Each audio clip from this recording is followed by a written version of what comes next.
Hey, shalom, shalom. Want to say all praises be to Abanawa, Yahweh, Bahashem, Yahweh Shai, Bahashem, Harakak Badash. Give honor to the apostles, was a quanium of great millstone and rule well.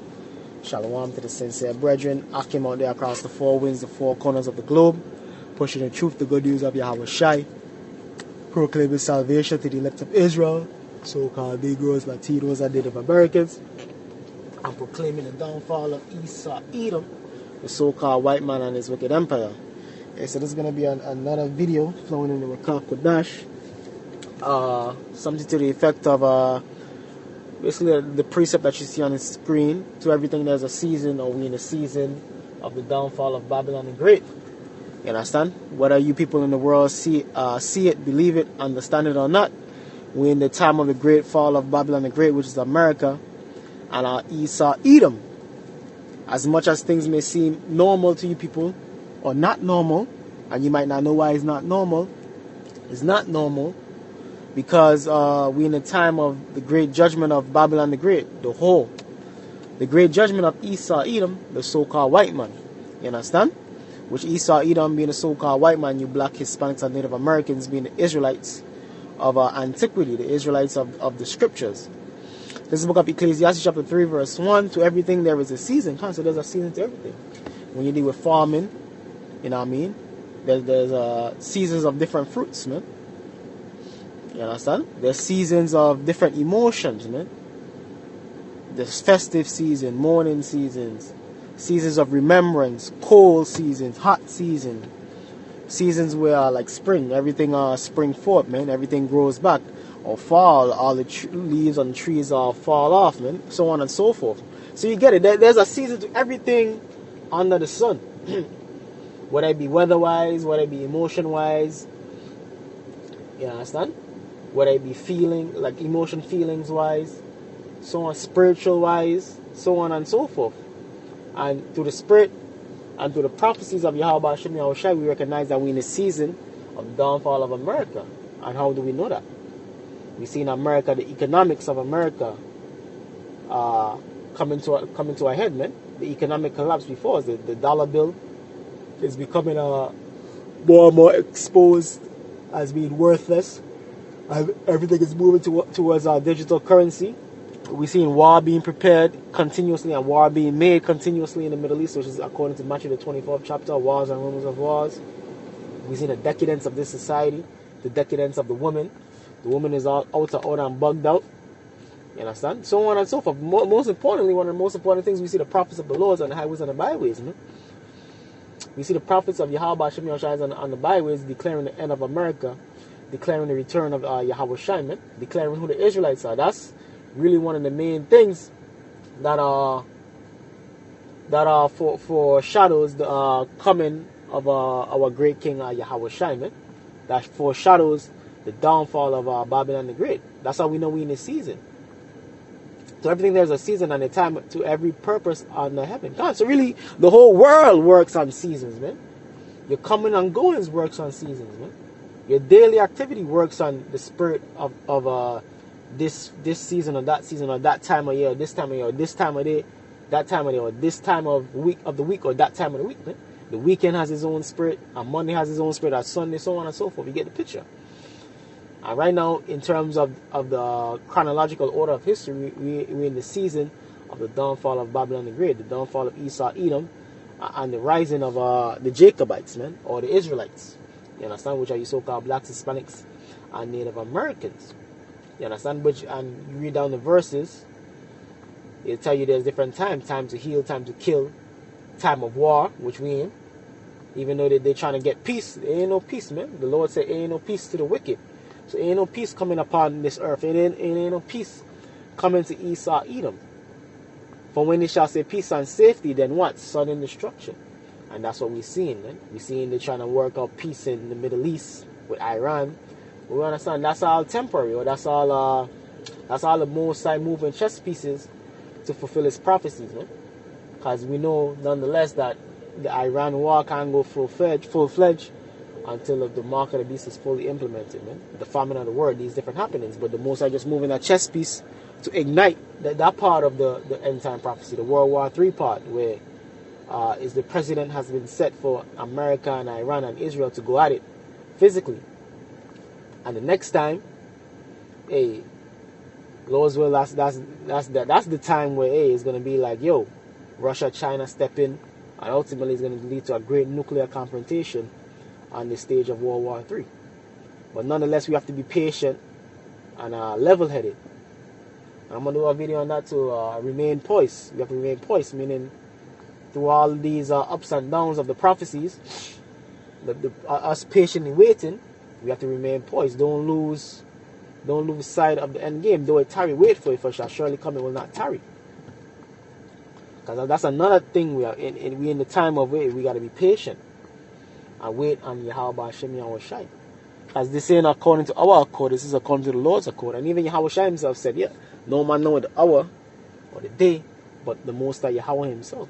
So we have to remember that. We're given the seasons, we're given the overall point of view, but we can't pinpoint a certain date, man, per se. But we know we're nearing closer and closer. Every day, every year, every week is another day, another week, another month closer to the return of our great King Yahweh Shai. And the prophecies keep intensifying, man.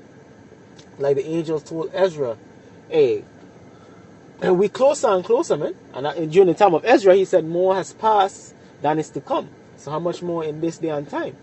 Definitely more has passed, prophecy-wise, than is to come. And that's what we're telling you, brothers. We're in 2026. Hey, more has passed than is to come. You understand? So don't lose patience. Don't let, you understand? Don't let the temptation of this world, the worries of this world, separate you from the love of Yahweh Shai. Separate you from your the promise, man. The promises, man. Like the scripture said, let no man take thy crown. You belong understanding and seeing, like, yeah, this place is going down, man. Whether it's this year, next year, 3 years, whatever, man. So what? What is 3 years? What is 5 years? What is that compared to our eternal kingdom? It ain't nothing, man. And when we're in the kingdom, we're going to look back and say, yo, we undeserving of this. We should have go through more here. We should have waited longer for this great kingdom. Romans 8, the 8th chapter tells you that, 8:17. You understand? The scriptures tell us that. So we are not to get ahead of ourselves. We just have to be patient and stick to the script. Stick to knowing that, yeah, Yahweh Shai is going to deliver us, man. Yahweh Shai said, Numbers 23:19, the Lord is not a man that he shall lie. He said America is going to be destroyed. It is surely going to be destroyed, man. You understand? And Esau, Edom will surely be taken under power. This is what Malachi chapter 1 verse 2.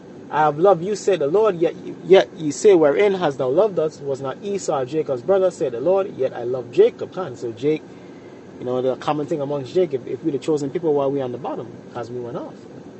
We went off, but hey, we yet still the chosen of the Lord, and the Lord is going to save the chosen amongst the chosen, meaning the chosen nation is Israel, but he's going to save the elect amongst those chosen who have turned back to him and accepted him and fear him and serve him in truth and in sincerity. Man. Those are the ones who's going to escape the great destruction that is to come upon this earth, man. That is to come upon Babylon the Great. And I hated Esau and laid his mountains and his heritage waste for the dragons of the wilderness, kind of going into the fall of Esau during the time of the Dark Ages, where Esau was pushed into the caves of Europe.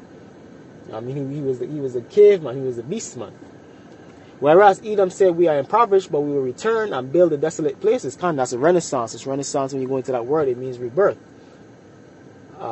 We will build the desolate places. Thus said the Lord of hosts, they shall build. So Esau build up this kingdom, man. And all around you, you know, brothers here in New York, you know how built up New York is, man. It's like a movie scene, man. Which New York is used for a lot of movies, the skyline and stuff. New York, Chicago, Miami. All of these places are what they will call developed countries, developed cities. Which America is the so-called most developed country on earth, right? Which that might be bullshit too, because China, they got all type of skyscrapers and all type of madness out there too, but that goes into the prophecy of China, Asia, modeling themselves after Babylon the Great. But nonetheless, Esau built up his kingdom. These different cities in America, even in Europe, same way. They shall build, but I will throw down, and they shall call them the border of wickedness, and the people against whom the Lord had indignation forever. Kind of the border of wickedness, meaning these are the people. This is wickedness right here. You want to see wickedness? Look at America, man. Look at Esau, Edom, the way how he governs, man. How his law system, his governance. He allows men to be women, women to be men. He allows 2 men and 2 women to get married, so on and so forth. That's gonna be what? An example of the border of wickedness and how not to live. And the principal place of that is America, man. You think America is gonna go unjudged, man? You think Esau is gonna go unjudged?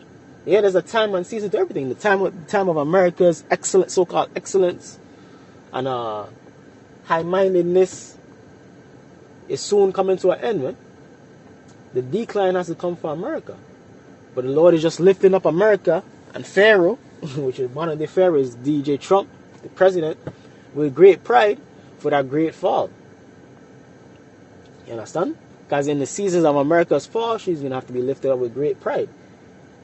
The leaders of America and even you Edomites of America, you're going to be lifted up, and you are lifted up with great pride, man. Especially with DJ Trump up in here, man. But it's a beautiful thing, because that's how the Lord is going to be magnified, by bringing you down when you in your great pride, man. You understand? And that's how the prophet is going to be magnified, man. Because we telling you this like, yo, and it seems foolish unto you. How you blacks and Hispanics the next ruler of the planet? How that going to happen, man? You don't have no military, you don't have this, you don't have that. Guess what? We have Yahweh Shai. We have Yahweh while Yahweh Shai. And that's all that matters. The border of wickedness and the people against whom the Lord had indignation forever. Can indignation righteous anger, man? Forever. So the Lord ain't never okay with Esau, Edom, man. You know what I mean? The season of the Lord's feelings toward Esau, Edom is always hatred, man. He's a vessel of hate. He's a vessel of evil. You know what I mean? He's the can't get right, won't never get right, made to be not right people, man. And his kingdoms follow that order, man. They can't get right, the wicked, the off, the bugged out. Greeks, the Romans, the Americans, the debaucherous kingdoms, man. And it ain't a coincidence. These are the last 3 kingdoms, man. Or if you want to say 2, because America is just an extension of the Roman Empire. The last 2, 3 great kingdoms of the heathens is Esau, Edom. So you can't say the Lord ain't fair, man. The Lord let the antagonist, which is Esau, Edom, get the last 2, 3 kingdoms, man. So that way, when Jacob ruled, is that more magnificent, man. This devil been ruling for so long, but guess what? Jacob back in. Like, it's just like a movie, man. What do you think these directors get that sense of the movies from? The villain ruling for a large majority of the movie, and then the hero coming back at the end and taking over, and everybody living what? Happily ever after, man. That's how it's going to be. Well, the Israelites at least living happily ever after. But even the heathens, eventually, they're going to be good after the 1,000 years of servitude. But that's the same way I was going to operate. The villain, they're ruling now, the Esau, Edom. But the elect, you know what I mean? The elect and the Israelites, starting with the elect, they're going to come in under Yahweh Shai and rule happily ever after, man. In righteousness, man. 100% our righteousness. So right now we're in the season of the wicked rulership, but that's waning, man. We really in a transition season from wicked rulership to righteous rulership. But in that transition, the wicked is a fight, man. Is a tug and pull, man. But then Yahweh Shai is gonna step in and smash all that shit and assert the righteous rulership upon the planet, man. You understand? Hey, but with that, hope brothers and sisters were edified and uplifted. Gonna say all praises be to Abanawa, Yahweh, Ba'ashem, Yahweh Shai, Ba'ashem, Harakak, Badash, the Manasseh apostles or elders of Great Millstone. Hey, brothers and sisters, we just gotta remain poised, man. I'm gonna do a video on that too, man. In the same essence of this video, man. Hey, because we almost out of here, man. Don't let the distractions or the tarrying of the prophecies make you feel that type of way, man. You understand? Because remember this, 1,000 years with us is as one day with the Lord. You understand? So remember that, man. The time is short, man. The time is short, so don't let the worries of this world overcome you or consume you, because the time is short, man. Time is on our side. Hey, so with that, shalom.